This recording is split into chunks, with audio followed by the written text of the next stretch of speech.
Snow drifted lazily across the front yard as 22-year-old Emily Carter stood frozen on the porch, her fingers wrapped tightly around a mug of cold coffee she had forgotten to drink.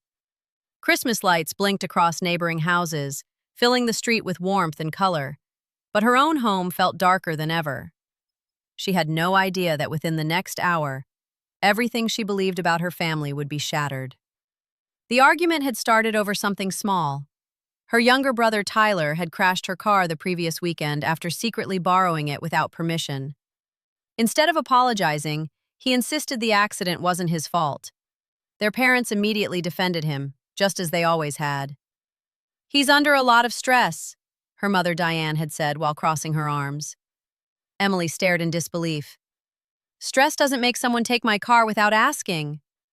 Her father Robert didn't even look up from his newspaper. "You always make everything about yourself."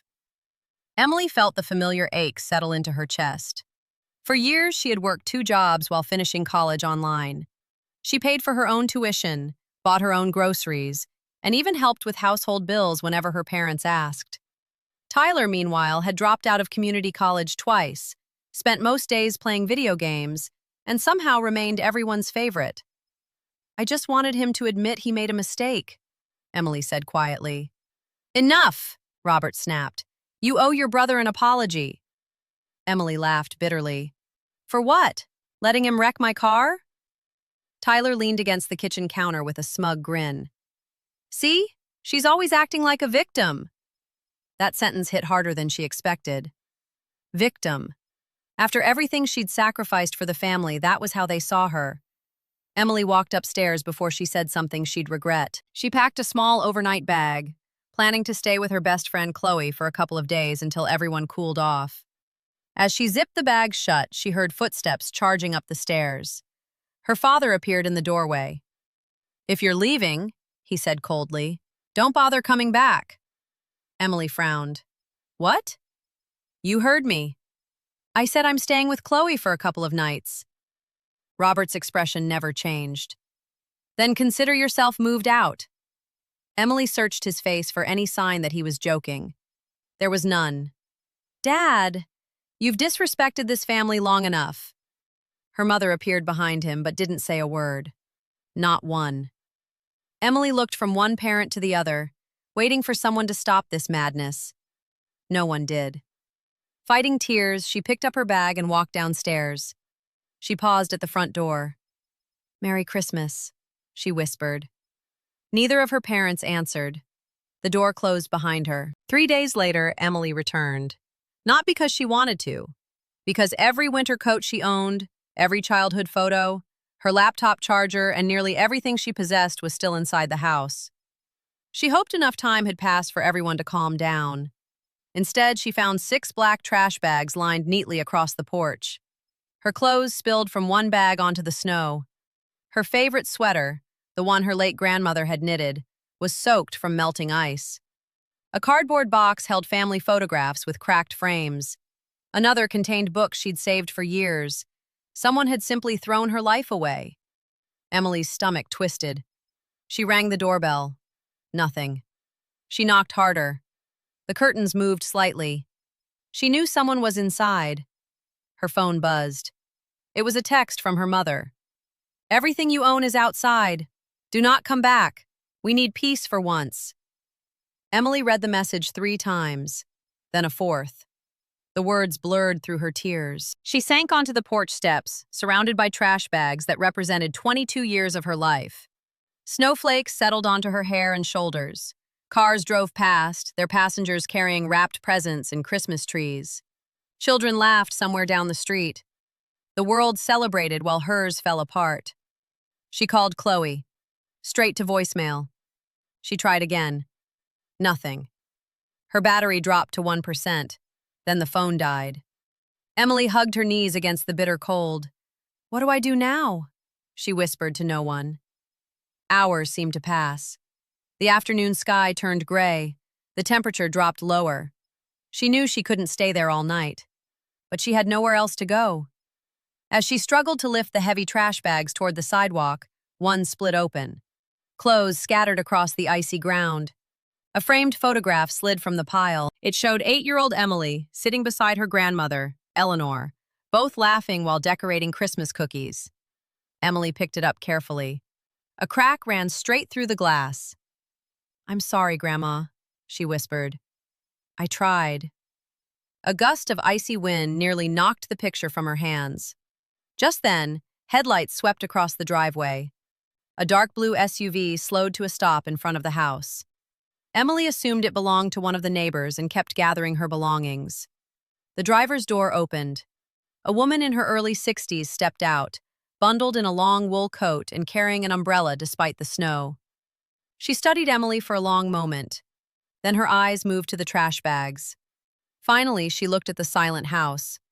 Without hesitation, the stranger walked up the driveway. She knelt beside Emily and gently picked up the broken photograph of Eleanor. The woman's expression changed instantly.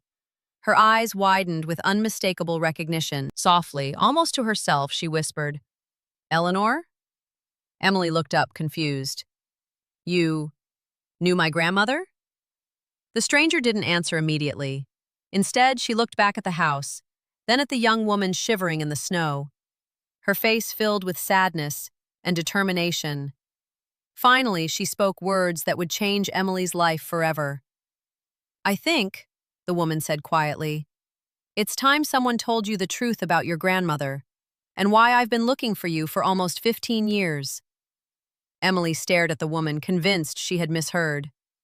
"You've been looking for me?" The stranger gave a slow nod. Snow had begun to collect on the shoulders of her dark wool coat, but she didn't seem to notice. "My name is Margaret Lawson," she said gently. "I was your grandmother Eleanor's closest friend for more than 30 years. Emily looked down at the cracked photograph in her hands. Her grandmother had passed away when Emily was only 7.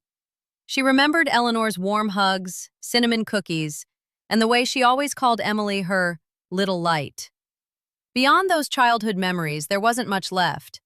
Her parents rarely spoke about Eleanor, and whenever Emily asked questions, they would quickly change the subject. "I don't understand," Emily whispered. Margaret glanced toward the house. The curtains moved again.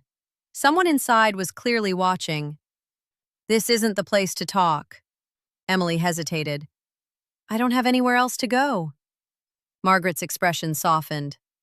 "Then come with me." Emily had every reason to distrust a stranger, but she also had every reason not to stay where she was. Her parents had thrown her belongings onto the porch like garbage. They hadn't even opened the door.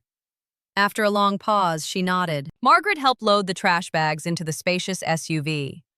As Emily climbed into the passenger seat, the warm air from the heater made her realize just how cold she had become. Her hands shook uncontrollably. Margaret handed her a blanket from the back seat. "Wrap yourself up." "Thank you." Neither woman spoke for several minutes as they drove through streets glowing with Christmas lights. Families hurried into stores carrying gifts. Choir music drifted from a nearby church. Everything looked peaceful. Yet Emily felt as though she had been dropped into someone else's life. Finally, Margaret broke the silence. "Your grandmother loved Christmas more than anyone I've ever known." Emily smiled faintly. "I remember baking cookies with her." Margaret laughed softly. "She burned at least half of them every year." Emily laughed for the first time in days. "She did." "On purpose." Emily blinked. "What?" Margaret smiled. "She always said burned cookies meant fewer calories because nobody wanted to eat them." Emily shook her head. "That sounds exactly like her." The small memory made Emily's chest ache. It was proof that Margaret had truly known Eleanor. Nearly 40 minutes later, the SUV turned onto a quiet road lined with towering pine trees. At the end stood a beautiful stone house, decorated with simple white Christmas lights. It wasn't flashy. It was welcoming. Inside, a crackling fireplace filled the living room with warmth. The smell of fresh bread drifted from the kitchen. Margaret's husband, Daniel, looked up from arranging ornaments on the Christmas tree. "You found her?" Margaret nodded. "I did." Daniel walked over with kind eyes and offered Emily a gentle smile. "Your grandmother talked about you every single day." Emily froze. How could she? She died when I was 7. Daniel exchanged a quick glance with Margaret. Margaret sighed. Emily, there's something your parents never told you. She disappeared upstairs and returned carrying an old wooden box. The box itself looked familiar. Emily gasped. My grandmother kept her sewing supplies in that. Margaret nodded. After Eleanor passed away, she left this with me. She instructed me to give it to you when you turned 25, or sooner if you ever truly needed it. Emily carefully opened the lid. Inside were dozens of handwritten letters tied together with a faded red ribbon. On top rested a small envelope. It simply read, "For my sweet Emily." Emily's hands trembled as she unfolded the letter. If you're reading this, something has gone terribly wrong. Tears immediately filled her eyes. I pray your parents have become the loving people I hoped they would be. But if they have not, I need you to know something. Emily swallowed hard. None of what happened is your fault. A tear landed on the page. From the day you were born, I loved you with my whole heart. You were kind, curious, and stronger than anyone realized. Emily couldn't stop crying. Margaret quietly handed her a tissue. The letter continued. I worried your parents would always favor Tyler. I confronted them many times, but they refused to admit what they were doing. Promise me you will never believe you deserved less love. Emily covered her mouth. Every birthday where Tyler received expensive gifts while she received socks. Every holiday where her achievements were ignored. Every time her parents called Tyler our future. Her grandmother had seen it all. There are more letters, Margaret said softly. Years of them. Emily looked inside the box. Each envelope carried a different birthday. Age 10, age 12, age 16, age 18, age 21. Letters she had never received. My parents kept these from me? Margaret nodded sadly. They refused every attempt Eleanor made to strengthen your relationship with her after she became ill. Emily felt sick. Why? Margaret hesitated. Because Eleanor constantly challenged how differently they treated you. Daniel quietly added, she once told Robert that if he didn't change, one day he'd lose his daughter forever. Emily stared into the fire. He already has. Silence settled over the room. Finally, Margaret reached back into the wooden box. There is something else. She removed a sealed envelope thicker than the others. Unlike the handwritten letters, this one carried the logo of a law office. Across the front were 6 words. To be opened only by Emily Carter. Emily looked up. What is this? Margaret took a slow breath. Eleanor asked me to protect it until the right time. Emily carefully broke the seal. Inside was a formal letter signed by an attorney. As she began reading, her eyes widened. This can't be right. Margaret nodded gently. It is. The letter explained that Eleanor had established a private family trust years before her death. If Emily was ever abandoned, disowned, or intentionally cut off by her parents, the trust would immediately transfer into Emily's name. It wasn't just money.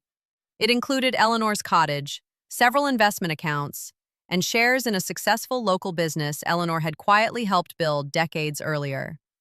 Emily looked up in complete disbelief. My parents never mentioned any of this.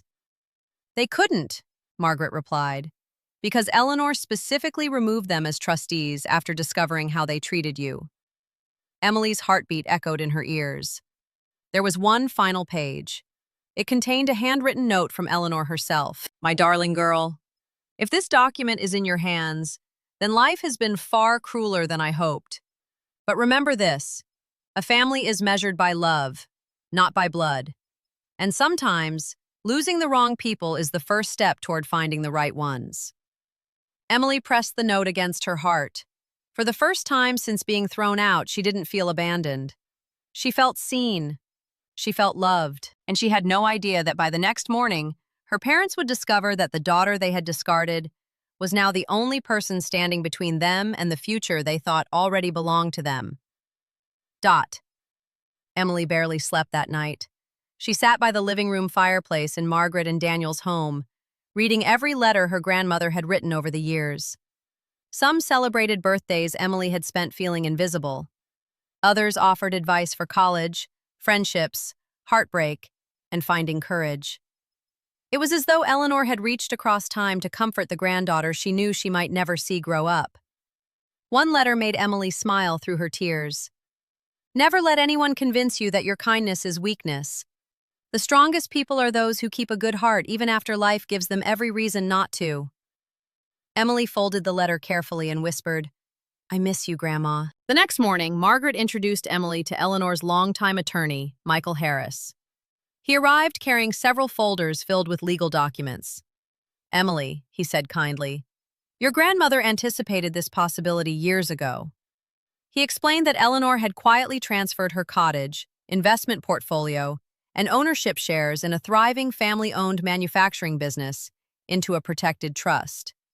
The trust contained an unusual condition.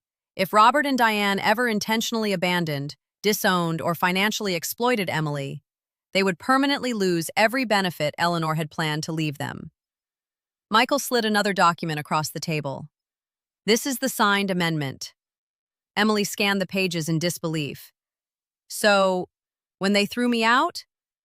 "They activated the clause themselves," Michael replied. Margaret nodded. "Your grandmother believed actions should have consequences." Emily leaned back, trying to absorb everything. "I don't want revenge." Margaret smiled gently.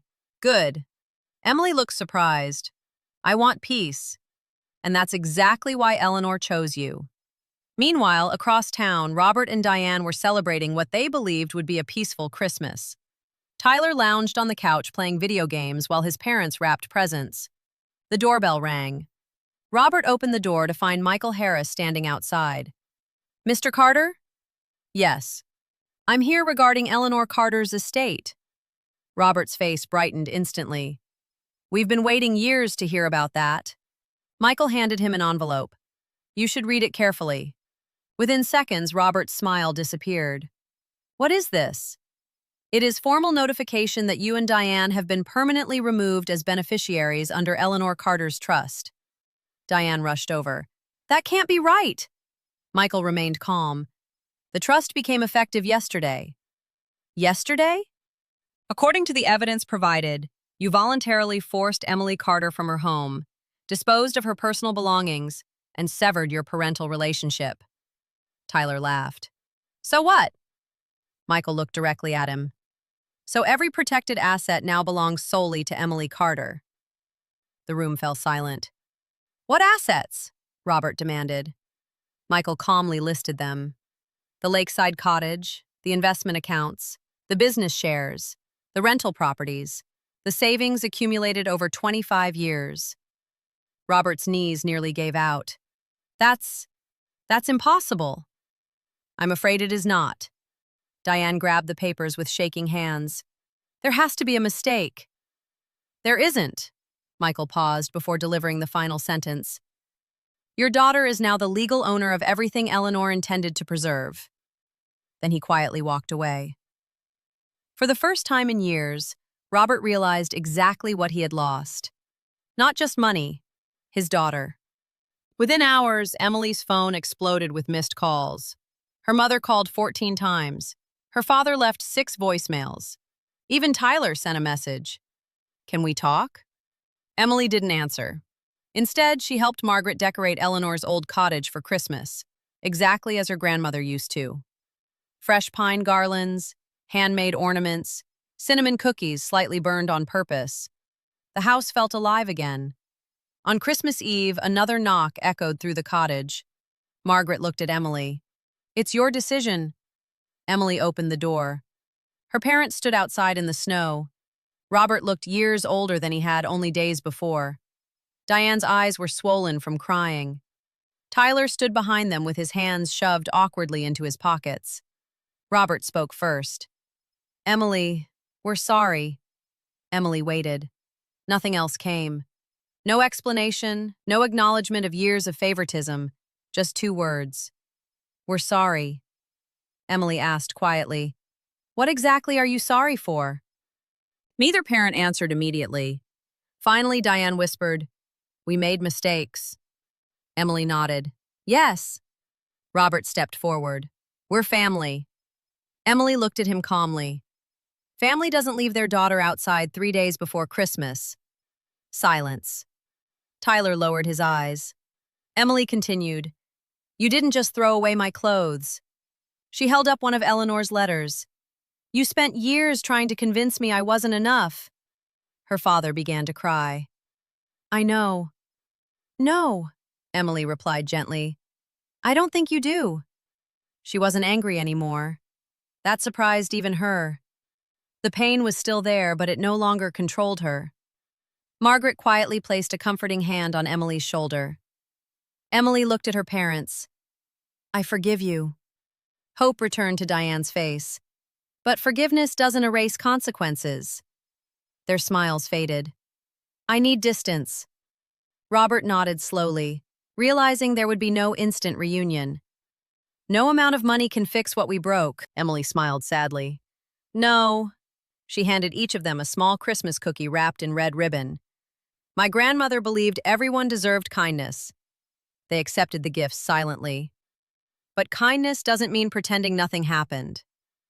Robert wiped away another tear. I understand. For the first time in years, he truly did. Emily gently closed the door. She leaned against it, taking a deep breath. Margaret hugged her. You okay? Emily looked around the warm cottage glowing with Christmas lights. Daniel was placing presents beneath the tree. A fire crackled softly in the fireplace. Outside, snow continued to fall. Inside, she finally felt safe. She smiled. For the first time in a long time, I think I am. The following spring, Emily renovated Eleanor's cottage into a community learning center that offered free tutoring, career guidance, and holiday meals for young adults who had nowhere else to go. Above the entrance hung a simple wooden sign inspired by one of Eleanor's favorite sayings. A home is built with love, not walls. Every Christmas afterward, dozens of people gathered there. Students, neighbors, single parents, and anyone who needed a warm meal or a place to belong. Emily often looked around the crowded room and thought about the cold afternoon when she had been left alone on her parents' porch. What had felt like the worst day of her life had quietly become the beginning of her best one. Because sometimes, the family that lets you go makes room for the family that chooses to stay. And that, Emily realized, as laughter filled the cottage once more, was the greatest Christmas gift of all.